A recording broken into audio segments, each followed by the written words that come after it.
اور پھر اس کی اتنی برکت. ابھی میں نے سورۃ فاتحہ تلاوت کی, میں نے بھی آمین کہا, آپ نے بھی آمین کہا. ان پروگراموں میں سارا ملتا ہی ملتا ہے, جاتا تو کچھ بھی نہیں ہے. نبی مہربان صلی اللہ علیہ وسلم نے فرمایا آمین کہنے پر اللہ تبارک و تعالیٰ صغیرہ گناہ سارے معاف فرما دیتے ہیں. یہ تو لوگ اپنی خواتین مجھ سے ناراض نہ ہو, میں دل کی باتیں کہہ رہا ہوں. ہمارے پاس وقت بہت ہے, اس وقت کو ہم ضائع بہت کرتے ہیں. میں اس بات کو ماننے کے لیے تیار ہی نہیں ہوں کہ لوگوں کے پاس وقت نہیں ہے. آپ کہیں, اب جتنے لوگ یہاں بیٹھے ہیں کہیں گے آپ 1-1 گھنٹہ دیں, آپ کو ہم 2-2 لاکھ روپے دیں گے. بشمول میرے کوئی بھی نہیں کہے گا کہ وقت نہیں ہے میرے پاس. کوئی کہہ کے نہیں کہے گا وقت ہے, لیکن اس وقت کو یوٹیلائز کیسے کرنا ہے, اسے استعمال کیسے کرنا ہے, اسے اللہ کے دین کے لیے کیسے استعمال کرنا ہے. اور یہ 2 لاکھ روپے تو بڑی چھوٹی رقم میں نے بتائی ہے.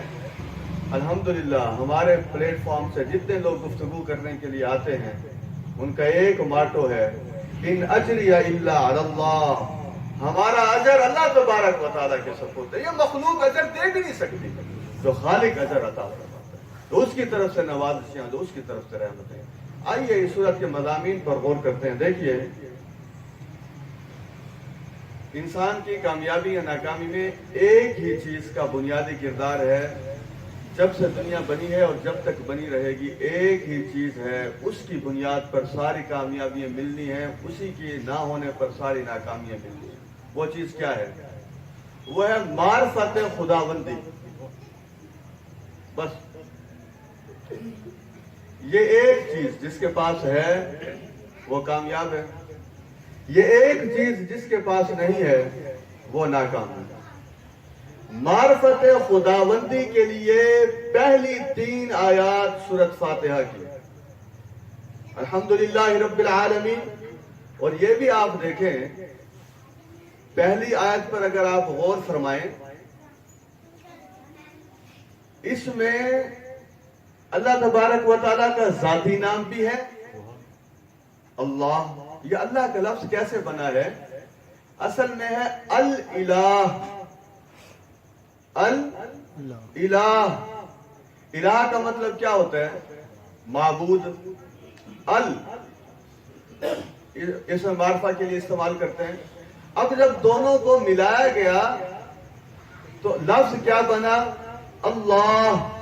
یعنی یہ لفظ بذات خود بتاتا ہے کہ اللہ بس وہ ذات ایسی ہے کہ اس کی عبادت کی جائے, صرف اسی کی عبادت کی جائے.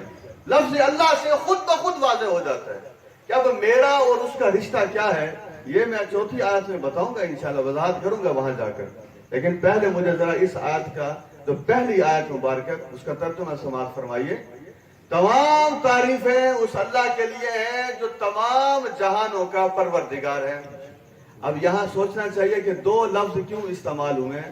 اللہ کیوں استعمال ہوا ہے, رب کیوں استعمال ہوا ہے. یہ جو تحریر کے بادشاہ ہوتے ہیں, یہ کلام چیلنج کر رہا ہے انہیں, لاؤ ذرا اس کلام جیسی کوئی ایک صورت تو بنا کے لے آؤ. کئی لوگ شاید یہاں بھی بیٹھے اور وہ کہیں گے ہم بڑا اچھا لکھ لیتے ہیں. قرآن نے تو ساروں کو, قرآن مجید نے چیلنج کیا ہے, رہتی دنیا تک کے لوگوں کو. بڑے بریلینٹ دماغ والے لوگ ہیں, بڑے اسکالرز ہیں, عربک کے بڑے ماہر ہیں, لے آئیں اس کلام کے برابر ایک صورت لے کے دکھا دی. اور نہ دنیا بنا سکی ہے نہ کبھی بنا سکے گی. یہ ایک آیت مبارکہ, ایک آیت, میں سوچ سمجھ کر کہہ رہا ہوں جو کچھ کہہ رہا ہوں, ایک آیت مبارکہ دنیا کی ہزاروں کتابوں سے بہتر ہے مضمون کے لحاظ سے اور وسعت کے لحاظ سے. اب آپ کہیں گے وہ کیسے, وہ ذرا سنیے. الحمدللہ اور رب العالمین علیحدہ میں نے پڑھا تو اس وقت میں نے رب العالمین پڑھا. رب العالمین گرامیٹیکلی ہے, اس لیے یہ لفظ وہاں زیر استعمال ہوئی. اصل میں انسان کو یہ پیغام دیا جا رہا ہے کہ اس سارے جہان پر غور کرو اور اس جہان پر غور کر کے تم ایک نتیجے پر پہنچو گے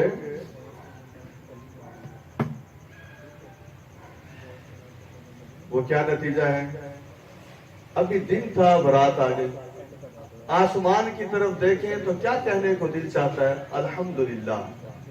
آپ نے تو جس جگہ پروگرام کیا ہے، یہاں میرے لیے تو بڑی آسانی ہو گئی ہے، ذرا ان پتوں کی طرف دیکھیں، بتائیے کیا کہنے کو دل چاہتا ہے؟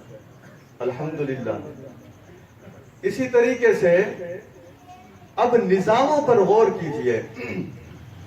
یہ بایو کے پروفیسر بتاتے ہیں جڑ سے پانی شاخوں تک پہنچتا کیسے ہے، کس نے نظام بنایا ہوا ہے؟ میرے ساتھ بولتے چلے جائیں، الحمدللہ کہیے۔ یہ جملہ آپ کہتے جا رہے ہیں اور نیکیاں زمین سے آسمان تک لکھی جا رہی ہیں۔ یہ جو ایک خاص سٹیج پہ جا کے پتے ٹھہر جاتے ہیں اور درخت آگے نہیں بڑھتا، ماہر نباتات بتاتے ہیں کہ کوئی قوت ہے وہ انہیں بڑھنے سے روک دیتی ہے، ورنہ یہ شاخیں اور یہ پتے آسمان سے ٹکرانے لگیں۔ وہ قوت کون سی ہے؟ الحمدللہ۔ اب آئیے ان کے کلرز کی طرف دیکھیے، ان کے سائز کی طرف دیکھیے۔ کاش یہ پھلدار پودے ہوتے تو پھر مجھے اور زیادہ آسانی ہو جاتی، لیکن چلیں میں نے وہ مضمون اللہ تعالیٰ تبارک و تعالیٰ نے میرے ذہن میں ڈالا۔ فرض کیجئے یہاں پھلدار پودے ہوتے اور 20 قسم کے پودے یہاں لگے ہوئے ہوتے اور ان کے پھل لگے ہوئے ہوتے۔ میں ایک سوال آپ سے پوچھتا ہوں، وہ جو 20 مختلف ذائقوں والے پھل ہوتے، ان 20 مختلف درختوں کو ایک ہی قسم کا پانی دیا جاتا یا مختلف قسم کا پانی دیا جاتا؟ ایک ہی۔ اس ایک ہی پانی سے یہ مختلف ذائقے پیدا کرنے والی ذات ہے کون؟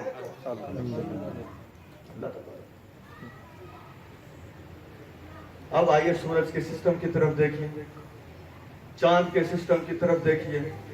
لوگ کہتے ہیں کہ جو دینی طبقہ ہے یہ سائنس کے بہت خلاف ہے۔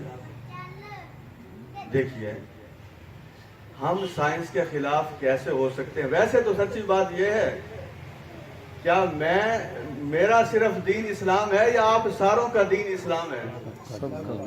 تو پھر سارے دینی ہوئے، میں اکیلا تھوڑا دینی ہوا۔ ہم سارے کیا ہیں جی؟ دینی۔ آئندہ سے آپ اپنا یہ جو لوگ تعارف کرواتے ہیں میں دیندار نہیں ہوں، بھائی آپ کیسے دیندار نہیں ہیں؟ آپ کا دین کیا ہے؟ اسلام۔ آپ کہتے ہیں میں دیندار نہیں ہوں۔ یہ کس نے غلط فہمی آپ کے ذہن میں ڈال دی؟ یہ پہلی آیت مبارکہ پورے کائنات کے مشاہدے کی دعوت دے رہی ہے۔ البتہ ایک فرق ہے، وہ فرق یہ ہے، امریکہ کا ایک سائنسدان پچھلے دنوں فوت ہوا، وہ وجود باری تعالی کے بارے میں متذبذب تھا۔ ہمارا الحمدللہ ہمارے سفر کا آغاز یقین سے ہوتا ہے، ہمیں اس کائنات کے خالق کا پورا تعارف حاصل ہے، اس لیے ہم دن میں بار بار اس تعارف کی تجدید کرتے ہیں، یعنی ایسی تجدید کرتے ہیں کہ اب بھولنے کے انشاءاللہ امکانات ہی نہیں۔ ہر وقت ہر نماز میں اٹھتے بیٹھتے الحمدللہ کا ورد ایسا کرتے ہیں کہ میں تو سمجھتا ہوں ہر مسلمان سائنسدان ہے، اس سینس میں اگر وہ مشاہدے کے لیے وقت نکالتا ہے، ان تاروں کو دیکھتا ہے، اس سورج کو دیکھتا ہے، اس چاند کی طرف نظر دوڑاتا ہے، اس آسمان کو بغیر بنیاد کے جو ہمارے سامنے کھڑا ہوا ہے، اس آسمان کی طرف دیکھتا ہے، اور پھر آپ دیکھیے سچی بات یہ ہے، مشاہدے کی حس جس کے اندر نہیں ہے وہ اچھا مسلمان شاید نہ بن سکے۔ ہم معصوم شاہ روڈ کی میں بات کرتا ہوں، میں اور بات بھی کرتا ہوں۔